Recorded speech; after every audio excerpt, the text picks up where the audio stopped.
जो गीता में कृष्ण ने जो अपना विराट रूप जो दिखाया है और वो बोला है खोल के, जब अर्जुन को पता चला और जब सरेंडर घटा, जब वो विराट रूप जो है वही अस्तित्व का जो रूप है, जो बनने से वो वही है ना। विराट रूप का अर्थ यही होगा ना कि सेपरेशंस की भाषा वहाँ पे नहीं होगी। वहाँ पर जो है विभक्तिकरण की भाषा नहीं होगी, संयुक्तिकरण की भाषा होगी। अर्थात एक ही है, अद्वैत है। विराट तो अद्वैत ही होगा ना। हालांकि गीता में जो जिस तरीके से कहा गया है, हमें नहीं लगता कि भगवान कृष्ण ने उस तरीके से कहा होगा कि इन पेड़ों में मैं यह हूँ, इन जीवों में यह हूँ, है ना। इस प्रकार से किसी एक का चुना है बाकी सब में, तो उसमें जो श्रेष्ठ है वह मैं हूँ, यह ढंग नहीं हो सकता।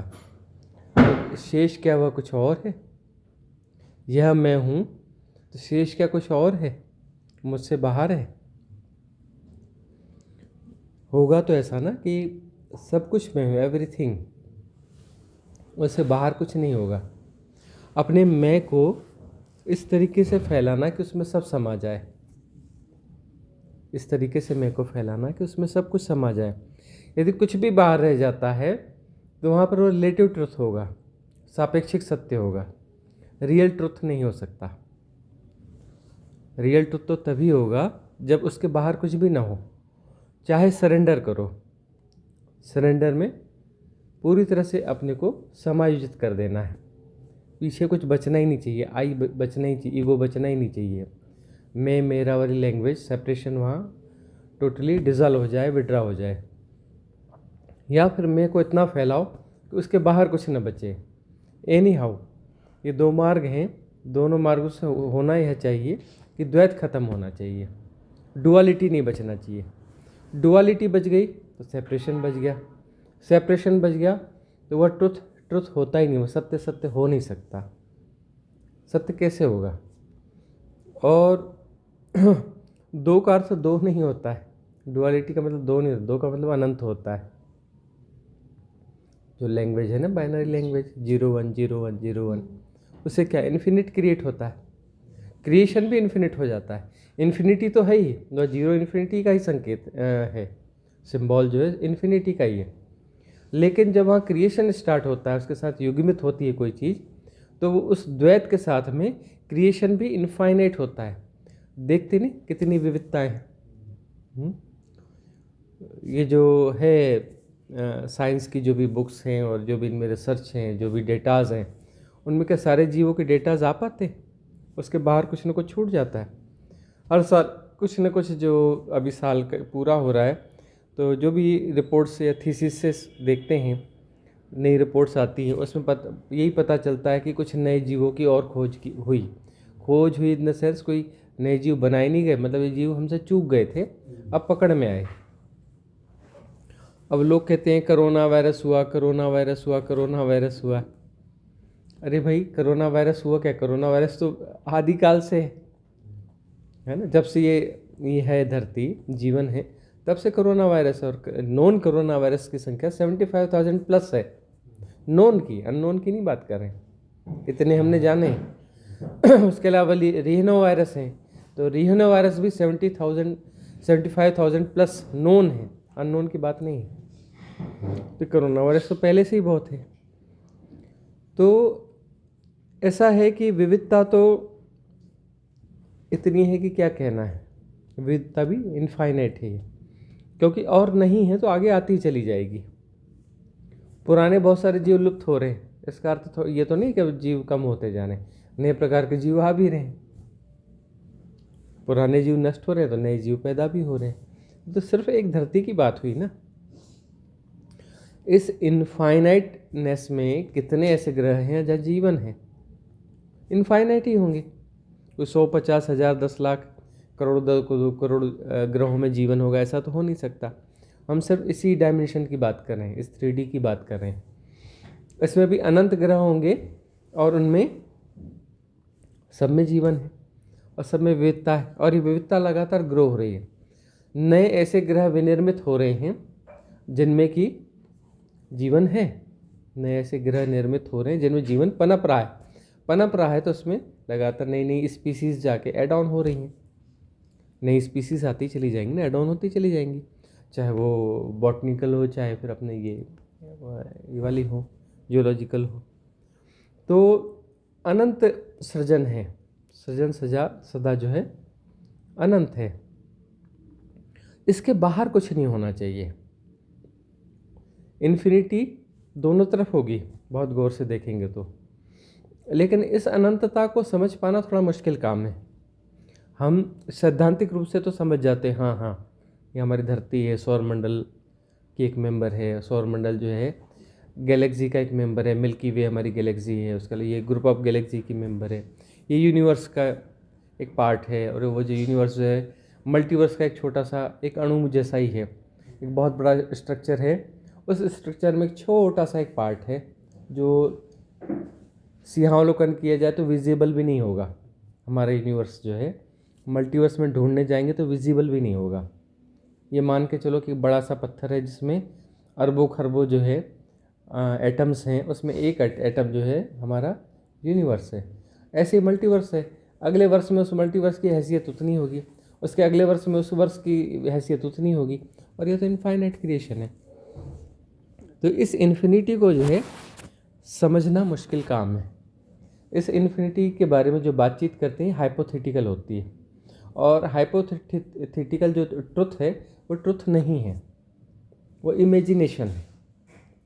हाइपोथेसिस यानी इमेजिनेशन, थोड़ी फेयर इमेजिनेशन है, उसमें कुछ फैक्ट्स थोड़े ज़्यादा हो गए, बाकी है तो इमेजिनेशन ना। फैक्ट्स जैसी चीज़ें कुछ ज़्यादा हो गई इन द सेंस वो ट्रुथ तो हो नहीं जाएगा, रहेगा तो इमेजिनेशन ही ना। जो देख रहे हो आप, वो देख रहे हो तो रिलेटिव ट्रुथ को देख रहे हो, उसको डिफाइन कर रहे हो, है ना। बहुत सारी ऐसी डेफिनेशंस हैं, इसके आधार पर नई डेफिनेशंस क्रिएट कर रहे हो जो कि अनुमान पर आधारित हैं। हाइपोथेसिस है, रियलिटी तो है नहीं। तो रियलिटी जो है वो एक अलग चीज़ है, और अपने भीतर उतरना होता है। अपने भीतर उतरकर जो इनफाइनाइट वैक्यूमनेस है, वैक्यूमनेस में उतरा जा सकता है। भीतर जो निर्वाती अनंतता है, जो वैक्यूमनेस है, इन्फिनिटी, वह भी इन्फिनिटी है। उस इन्फिनिटी में अपने आप को डिज़ॉल्व किया जा सकता है। उसमें अपने आप को जैसे ही हम डिज़ॉल्व करते हैं तो इन्फिनिटी के साथ हम हो जाते हैं, ऐसा नहीं, इन्फिनिटी में हम मर्ज हो जाते हैं, द्वैत नहीं बचता, हम ही वो अनंतता हो जाते हैं, और वहाँ जा कर के बाकी मिस्ट्रीज अनफोल्ड होती हैं। ये जो है हम इसको समझने की कोशिश करते हैं, यह भी एक इन्फिनिटी है। इस बात को समझो कि हम अनंतता को समझने की कोशिश करते रहते हैं, और यह भी एक अनंतता है। जो ये अनंतता है जो इस डायमेंशन में है, ये तो एक डायमेंशन है, ऐसे 64 और डायमेंशंस हैं, तो टोटल 64 डायमेंशंस हैं, और हर डायमेंशन इनफाइनाइट है, हर डायमेंशन इनफाइनाइट है। हमारी जो क्षमता है इस शरीर के साथ आबद्ध है, सम्मोहित है। तो इस सम्मोहन में हम हैं, तो यहाँ हमारी जो क्षमताएं हैं, जो संवेदनशीलता है, जो हमारी एबिलिटीज़ हैं इस बॉडी के रूप में, तो वह इतनी है कि हम इस डायमेंशन को की अनंतता को समझने की कोशिश करते हैं। हमारी आँखें वही देख पाती हैं जो इस डी में, इस 3D में मौजूद है, इस त्रिआयामी जगत में जो मौजूद है, हम जो उससे ही देख पाते हैं, इससे ज़्यादा तो हम देख नहीं पाते। लेकिन यहाँ भी अनंतता है, तो अनंतता को हम नहीं देख पाते। अनंतता को तो हमारी इस क्षुद्रता में क्षमता नहीं है कि इन आँखों से हम इन्फिनिटी को, इस डायमेंशन की अनंतता को देख पाएँ। लेकिन जितना भी विजिबल हो पाता है या आंकड़ों में जो कुछ उपलब्ध है, उसे हम देखने की कोशिश करते हैं, उसकी पैमाइश करते हैं, उसमें हम जो है तुलनात्मक रूप से समझने की कोशिश करते हैं। तो उसमें हमें लगता है कि यह जान लेंगे, यह भी जान लेंगे, यह भी जान लेंगे, तो शायद हम सब कुछ जान लेंगे। जबकि वो हम यहाँ कितना भी जाने तो वह तो एक बहुत क्षुद्रांश होगा। हमारी लैंग्वेज के हिसाब से बोले तो क्षुद्रांश होगा, और रियलिटी के हिसाब से वो जीरो होगा, क्योंकि इन्फिनिटी की रिलेटिविटी में कितना भी जान लो आप, कितना भी देख लो, इक्वल टू जीरो, वह जीरो ही होगा, उससे ज़्यादा उसकी वैल्यू इम्पॉसिबल है। उसको आप पॉइंट लगा के 0 0 लिख के बाद में करोड़ों बार 0 लिख करके 1 लिख दोगे तो आपको लगेगा कि हाँ हम फेयर वैल्यू के इक्वलेंट आ चुके हैं। ऐसा होता ही नहीं है। इन्फिनिटी की रिलेटिविटी में कितना भी बड़ा अमाउंट हो वह अमाउंट 0 ही होता है। कितना भी बड़ा अमाउंट हो, आप कितना भी कुछ भी कोई भी अमाउंट उसमें डाल दीजिए वह 0 ही होता है। तो यह है कि हम जो यह प्रयास कर रहे हैं एक ऐसा प्रयास कर रहे हैं जो असंभव है, जिसमें असंभाव्य स्थिति को हम प्राप्त करने की कोशिश कर रहे हैं, और यही भटकन है। भटकन क्या है कि ये जो अनंतता है, इनफाइनाइट इन्फिनिटी है, इस इन्फिनिटी को जो स्ट्रक्चरल है, जो विजिबल है, जो कहना चाहिए कि फिजिकल वर्ल्ड है ना। यहाँ फिजिकल की बात नहीं कर रहे हैं, फिजिकल की बात कर रहे हैं। तो फिजिकल के एक डायमेंशन की ही इन्फिनिटी को हम नहीं समझ सकते। सारे डायमेंशन का तो क्या संभावना ही नहीं है, हमारी क्षमताओं के बाहर है। लेकिन सिर्फ एक डायमेंशन को भी हम पकड़ें तो उसकी अनंतता को पकड़ पाना संभव नहीं है। और सब कुछ बदलता हुआ है। बदलते हुए को कैसे पकड़ा जा सकता है और कैसे समझाया जा सकता है? कुछ स्थिर तो है नहीं। सब कुछ जो है गतिमान है, रूपांतरित हो रहा है। ट्रांसफॉर्मेशन जो है एवरी मोमेंट है। एक्चुअली तो देखो तो वो तो हमारे दृष्टि भ्रम है ना, कि हम जो है कहते हैं कि हमने चीज़ों को समझ लिया। कैसे समझ लिया? आपने इस क्षण में जिसको देखा और अगले क्षण में जिस चीज़ को देखा, वो तो दोनों अलग अलग हैं, वो तो है ही नहीं। आप कहते हो कि नहीं, सूरज को तो हमने देखा, फिर देखा, ये तो वही तो सूरज है। तो ये हमारी दृष्टि भ्रम है, हमारे मति भ्रम है, और उसके अलावा तो कुछ हो नहीं सकता। क्योंकि हम सम्मोहित है ना। हमने कहा हाँ ये घर तो हम जानते हैं। अरे ये घर जिसे तुम जानते हो, कल देखा था और आज देखा, इस बीच में तो ये जो है अरबों खरबों बार मर चुका, अरबों खरबों बार जन्म हो चुका इस घर का। कोई भी चीज़ है क्षण में अनेक बार मरती है और अनेक बार पैदा हो जाती है ना। लगातार रूपांतरण हो रहा है। लेकिन हमारे हिप्नोटिज्म में ऐसे हैं, कहते कि नहीं यह तो वही है ना। कि तभी तो हमारी परिभाषा काम करती है ना। हमारी परिभाषा जो है वो सारी भाषा जो है वो ठहरी हुई चीज़ों की परिभाषा, और ठहरा हुआ यहाँ कुछ है नहीं। और जो ठहरा हुआ है उस तरफ हम गति नहीं करना चाहते। हम अपनी गति करते हैं जहाँ दूसरी गतियाँ हैं। गतियों की पैमाइश से जो है हम इन्फिनिटी को समझना चाहते हैं। और हर मनुष्य जो है, मनुष्य यानी मन की क्षमता जिस फ्रेम में आबद्ध हो गई है, मन काम ही वो आप भाई मन किसी लिमिटेशन में ही तो काम करेगा ना। मन जो है, जो एक मैकेनिज्म जो काम करता है, उसके लिए किसी फ्रेम की ज़रूरत होती है। तो फ्रेम जो हमारे पास है बॉडी फ्रेम है। ऐसी ये जो बॉडी एक दिख रही है, इसके साथ में और बहुत सारी बॉडीज़ हैं। ये फिजिकल बॉडी है, इथरिक बॉडी है, कॉजल बॉडी है, मेंटल बॉडी है, स्पिरिचुअल बॉडी है, कॉस्मिक बॉडी है। इस सारी जो बॉडीज़ हैं, इस फ्रेम के सहारे हम समझने की कोशिश करते हैं। मन तो इसी में ही काम करेगा ना। तो मन का जो मैकेनिज्म है इस फ्रेम में कुछ समझने की कोशिश कर रहा है। तो अब किसी फ्रेम के आधार पर को समझना चाहेंगे तो क्या समझा जा सकता है? किसी और फ्रेम को जब समझा जा सकता है, इन्फिनिटी को कैसे समझा जाएगा? एक फ्रेम जो है दूसरे फ्रेम को समझ सकता है। हो सकता है कि वो फ्रेम बड़ा फ्रेम हो, कितना भी बड़ा फ्रेम हो, है तो फ्रेम ही ना। और यही समझ लो कि कितना भी बड़ा फ्रेम है, इन्फिनिटी के रिलेटिवली उसको हम यदि उसकी पैमाइश करेंगे, उसको मेज़र करेंगे, तो उसका अमाउंट 0 ही होगा। तो हम एक असंभाव्य कोशिश कर रहे हैं। हम जो है एक असंभाव्य कोशिश कर रहे हैं, और इस कोशिश में हमारी उम्मीद है, हमारी आशा है कि हम सफल होंगे, और यहाँ गलत हो जाता है। तो यह तो एक बात हुई, और हमारी बात यहाँ अटकी थी कि जो है गीता की बात है। तो गीता में जो कृष्ण कह रहे हैं कि जो है इसमें मैं यह हूँ, इसमें मैं यह हूँ, इसमें मैं यह हूँ। तो ये जो कहा जाता है ना कि विराटता की बात है, तो बात सही है, विराटता की बात है, इन्फिनिटी की नहीं है। विराट कितना भी विराट हो, अनंत नहीं हो सकता। विराट का अर्थ होता है बड़ा, न कि अनंत।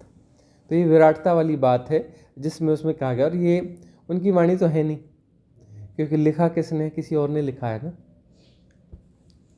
एक अपना जो है उपाधि हुई है व्यास, तो उस समय के जो व्यास रहे होंगे उसने लिखा है, वेद व्यास।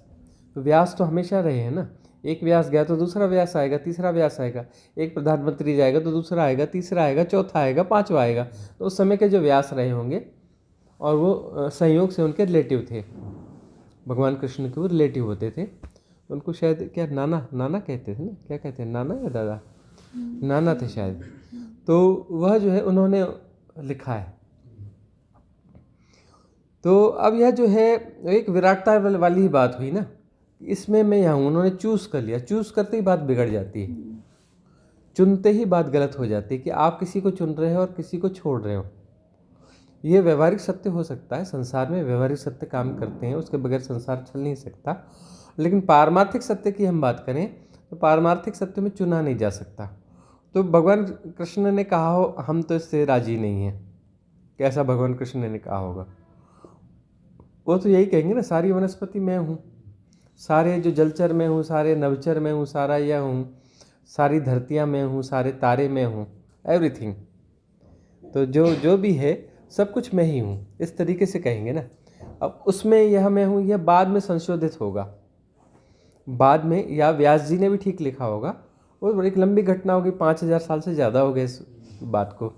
तो उसमें जो है किसी न किसी पंडित ने बीच में हेरा फेरी कर दी होगी, उस हेरा फेरी करके जो है उसमें यह मैं हूँ, उसमें यह मैं हूँ, उसमें लोग जातियों में फलाने में मैं ब्राह्मण हूँ, इसमें मैं यह हूँ, वह भी लिख दिया होगा, है शायद, यह भी है ना।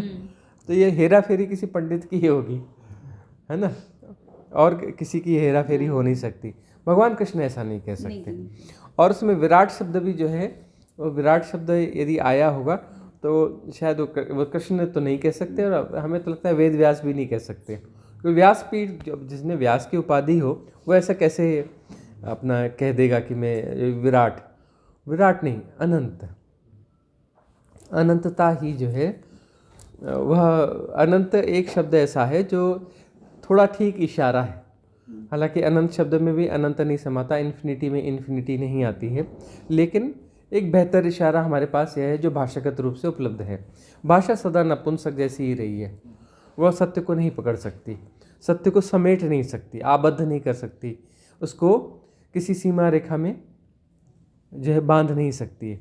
लेकिन कोशिश तो होती है, क्योंकि हमारे पास तो कुछ और है नहीं ना।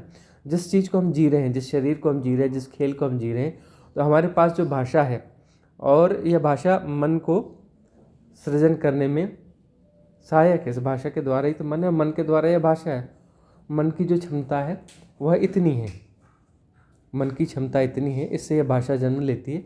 और भाषा के द्वारा जो श्रेष्ठ से श्रेष्ठ जो इशारे हो सकते हैं वह इतने ही हो सकते हैं। तो हम जो है हाइपोथेसिस गढ़ते हैं, भाषागत रूप से हम जो है अपनी हाइपोथेसिस गढ़ते हैं, और जो श्रेष्ठ हाइपोथेसिस है वो हमारे पास ये है। जैसे एक परमात्मा नाम की हाइपोथेसिस भी हमने गढ़ी है, तो वो हमारी श्रेष्ठ हाइपोथेसिस है। सत्य तो नहीं है ना, परमात्मा कोई सत्य है क्या? परमात्मा हमारी हाइपोथेसिस है ना। आत्मा, परमात्मा, मुक्ति, ये सब क्या है? हमारी हाइपोथेसिस है। ये सत्य तो हो नहीं सकते ना। सत्य कैसे होंगे? हमारी भाषा में सत्य होंगे, हमारे इशारों में सत्य समाएगा। हमारे इशारों और हमारे भाषाओं में सत्य नहीं समा सकता है। इसमें से सिर्फ संकेत हो सकते हैं। अब यह बात जो है समझ में उनको आएगी जिनके पिछले जन्मों के पुण्य होंगे, अर्थात तो उनकी साधना इतनी ज़्यादा होंगी कि उनकी विजडम जो है कुछ हद तक जाग चुकी हो, जो है रिलेटिव लैंग्वेज से ऊपर उठ कर के जो जिनको ग्लिम्स मिल पाती हो, जिन्हें ग्लिम्स मिलती है, शिवत्व की ग्लिम्स मिलती है। शिवत्व यानी उस इनफाइनेट वैक्यूमनेस की जिसको ग्लिम्स मिलती है, जिसकी साधना घटती है, अर्थात जिसको मेडिटेशन की हैपनिंग्स जिसके साथ होती है, हैपनिंग ऑफ मेडिटेशन जिसके साथ हो चुका है, जिससे वह अंदर का जो शिव तत्व है, इनर स्पेस, जो निर्धूम है, जो निराकार है, जो बियॉन्ड टाइम एंड स्पेस है, जो किसी भी रिलेटिविटी के बाहर है, बियॉन्ड है, उसकी झलक मिल चुकी हो, उस विजडम वाले व्यक्ति को ये बातें समझ में आ सकती हैं। अन्यथा तो इसे समझना थोड़ा मुश्किल है, क्योंकि जिससे वह स्वाद कहीं पर एक क्षण के लिए भी ना आया हो, तो इन बातों को समझेगा कैसे? इन बातों को समझेगा कैसे? उसको समझने के लिए वो ग्लिम्स तो चाहिए ना। इन्फिनिटी का थोड़ा स्वाद तो चाहिए ना। तो इन्फिनिटी का जिसको थोड़ा बहुत स्वाद आएगा वह इन बातों को समझ पाएगा। तो वह जो इशारा है वह एक्चुअली भगवान कृष्ण की तरफ से तो जो इशारा होगा, भगवान का अर्थ होता है कोई भी मनुष्य जिसने अपनी क्षमताओं को पहचान लिया, अपने इनर स्पेस में जो प्रतिष्ठित हो गया, वो भगवान है। उसकी मतलब फ्लावरिंग हो गई। वह भी मनुष्य रूप में ही जन्मे थे। अब वो जो कहने की बातें होते हैं, हम बहुत सारे हिप्नोटिज्म को जीते हैं कि वो एक अवतार हैं, फलाने हैं, ठिकाने हैं। अवतार का यह अर्थ होता है कि पिछले जन्मों की साधनाएं थोड़ी ज़्यादा अच्छी थी, ज़्यादा अच्छी तो इस जन्म में ज़्यादा कुछ करना नहीं पड़ा। और आज की भाषा में, बुद्ध की भाषा में हम बोले तो उसे हम कह सकते हैं कि वो सगदागामी थे। अवतार का अर्थ है वो सगदागामी थे, और अब जो है ये उनका अंतिम जन्म है। सगदागामी का अर्थ होता है कि एक जन्म और, तो पिछले जन्म में साधनाएं वहाँ तक पहुँच चुकी कि वो सगदागामी हो चुके थे, तो उस हिसाब से अवतार कहलाएंगे कि उनका अंतिम जन्म है। तो अवतार का यदि राइट मीनिंग निकाला जाए तो यह होगा कि पिछले जन्म के में इन्होंने जिस स्थिति में शरीर छोड़ा वो सगदागामी की स्थिति थी, सगदागामी हो चुके थे, तो अंतिम जन्म उनका हुआ। इस अर्थ में उनको अवतार कहा जा सकता है। और भगवान का अर्थ होता है जो भी मनुष्य जो है अपनी परम स्थिति को प्राप्त करता है, अपनी फ्लावरिंग को प्राप्त करता है। परम स्थिति का मतलब क्या है? हर मनुष्य एक कली है, मन एक कली है। मन को हम बुरा बुरा बुरा कहते हैं, लेकिन मन एक क्षमता है, लेकिन उसका मिसयूज़ हो गया है। उसका राइट यूज़ होगा तो वह फ्लावरिंग हो जाएगी। कली है, उलझ गई है अपने आप में। कली की उलझन खत्म होगी तो वो सुलझ जाएगी, उसका सुलझना है ना, उसकी फ्लावरिंग होती फूल हो जाएगी। बात इतनी सी, उससे ज़्यादा कुछ है नहीं। मन की फ्लावरिंग होती क्या होगा? मन फ्लावरिंग होकर के आत्मा हो जाता है ना। आत्मा की फ्लावरिंग परमात्मा हो जाती है, और परमात्मा के विसर्जन के साथ में ही अंतिम बाधा गिर जाती है। जो लास्ट इल्यूजन है वो परमात्मा है, लास्ट इल्यूजन है। Remember it, this is last illusion. और पतंजलि इसलिए जो है कह पाते हैं कि ईश्वर एक उपाय है, दैट इज नॉट रियलिटी। यह सिर्फ एक उपाय है, एक आलंबन है, अवलंब है साधना के लिए। भाई कोई किसी भी रिसर्च में जाओगे तो कोई ना कोई हाइपोथेसिस तो चाहिए ना, उस हाइपोथेसिस के सहारे ही तो आगे बढ़ोगे। तो ये हाइपोथेसिस गढ़ी जाती है, आत्मा, परमात्मा, ईश्वर, और वस्तुतः जो है सारी हाइपोथेसिस अंत में जाकर डिजॉल्व हो जाएगी। जब रियलिटी पता चल जाएगी, उस सत्य को जान लिया जाएगा, तो फिर हाइपोथेसिस की जरूरत ही क्या है? वो तो अपने आप गिर जाएगी, उसको गिराना थोड़े ना पड़ता है। सत्य हाथ में आ जाएगा तो परिकल्पना का क्या करोगे? अरे सब सत्य को जीने लगे तो साथ में परिकल्पना को भी जियोगे। How it is possible? संभव है या कि मैं सत्य को भी जीता हूँ और उस सत्य से रिलेटेड परिकल्पना को भी जीता हूँ? क्या ऐसा संभव है? सत्य हाथ में होगा तो हाइपोथेसिस तो अपने आप गिर जाएगी ना। लेकिन वो भाषागत रूप में आता नहीं।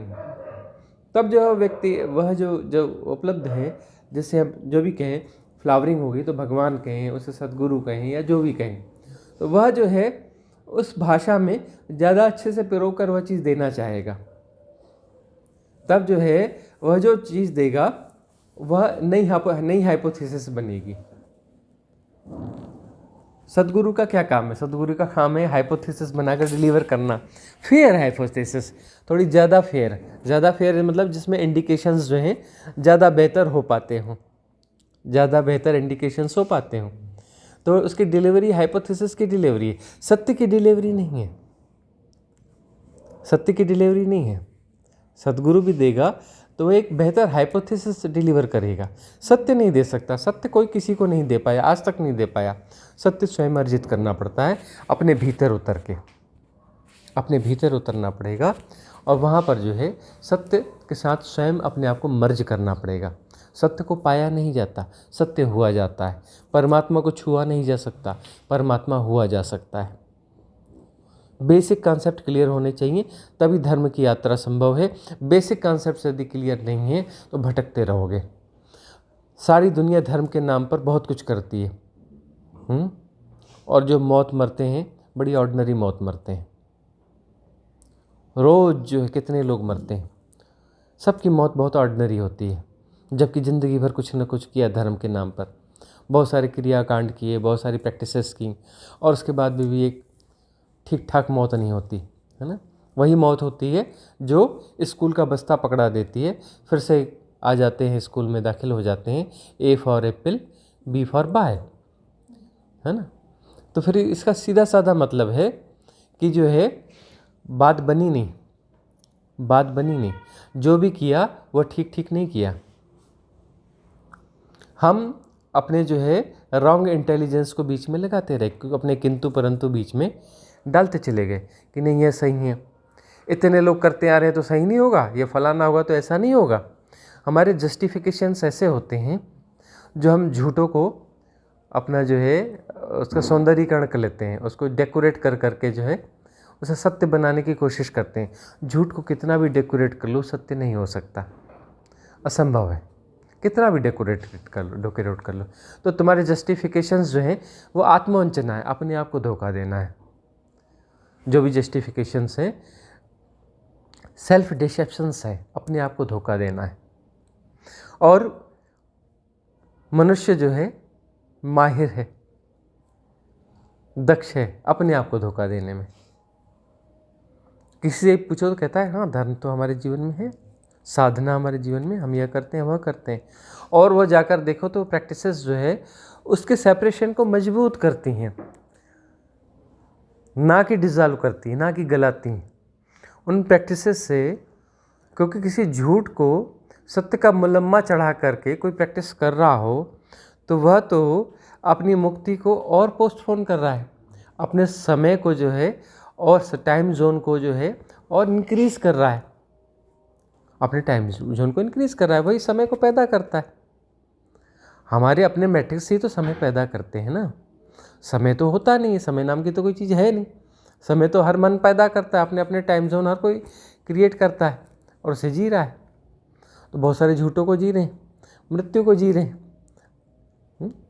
चार बोलते हैं ना आर्य सत्य, चार आर्य सत्य बोलते, आर्य झूठ भी बोलना चाहिए, है ना, कि महान झूठ भी हैं और ये झूठ संसार चलाते हैं। Time and space, birth and death, है ना, ये जो है बड़े झूठ हैं, ये बड़े झूठ संसार को चलाते हैं। यूटिलिटी है इनकी, इनकी उपयोगिता है, इनसे संसार चलता है, पर है तो झूठ ना, एक्चुअल तो है ही नहीं। और वो राइट इंटेलिजेंस होगा तो समझ पाएंगे इसको कि ये किन झूठों को जी रहे हैं।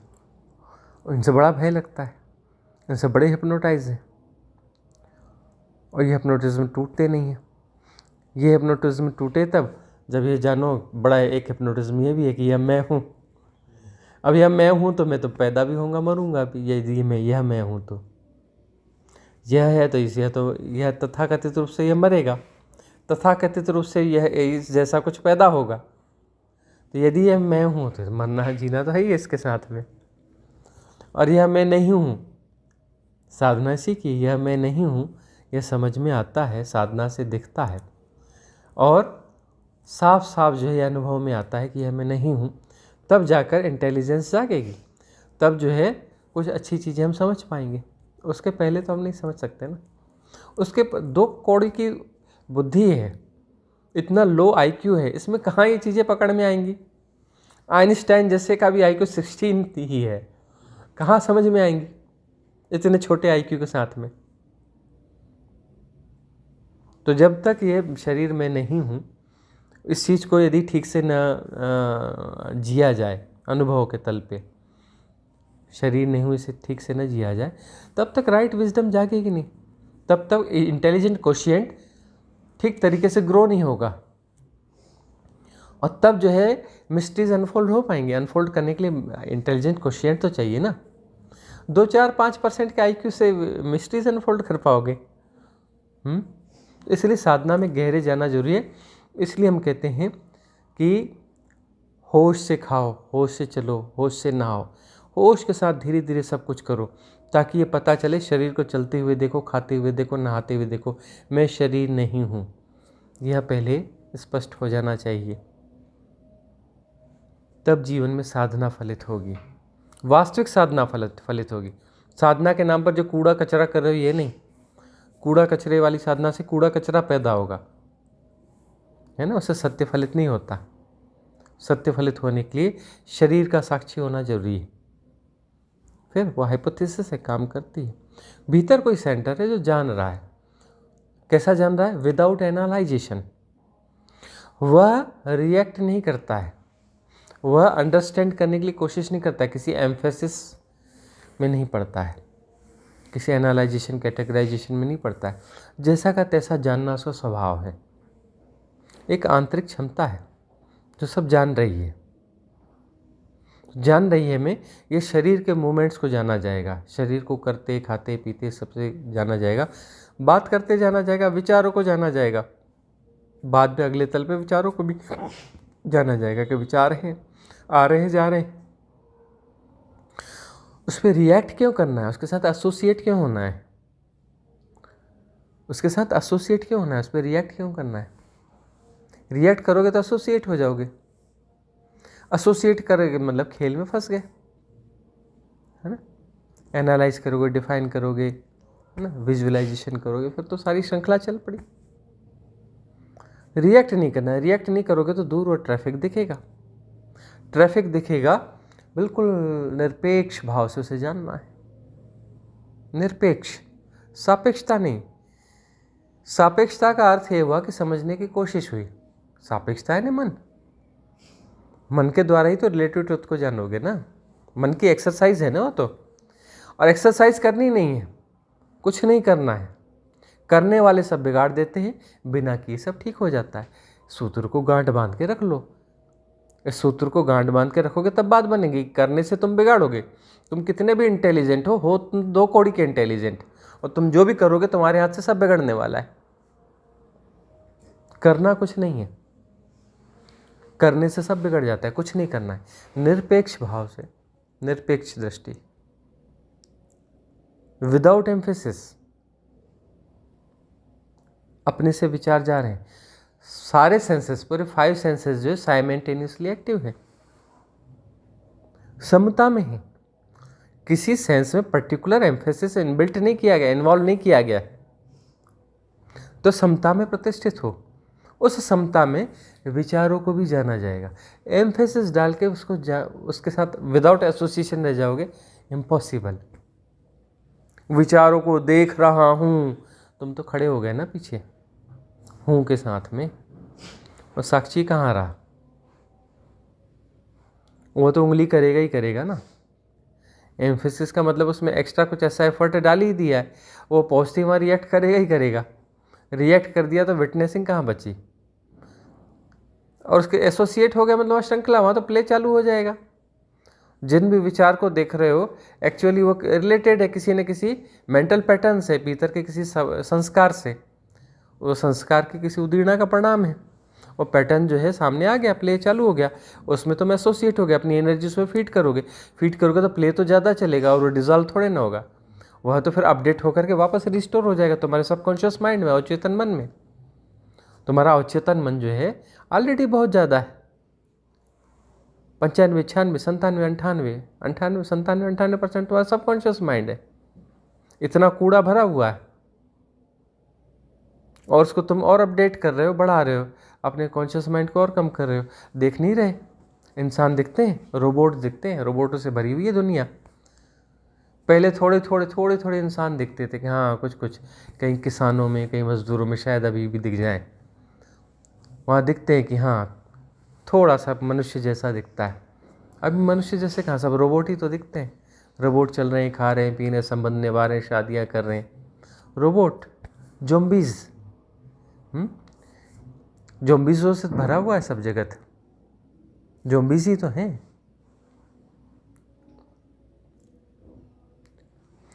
तो जो कुछ है, जो थोड़ा बहुत होश है भीतर, इस होश को जो है, इस होश के सहारे ही आगे यात्रा होगी और हो जानी चाहिए, तभी जीवन सार्थक होगा।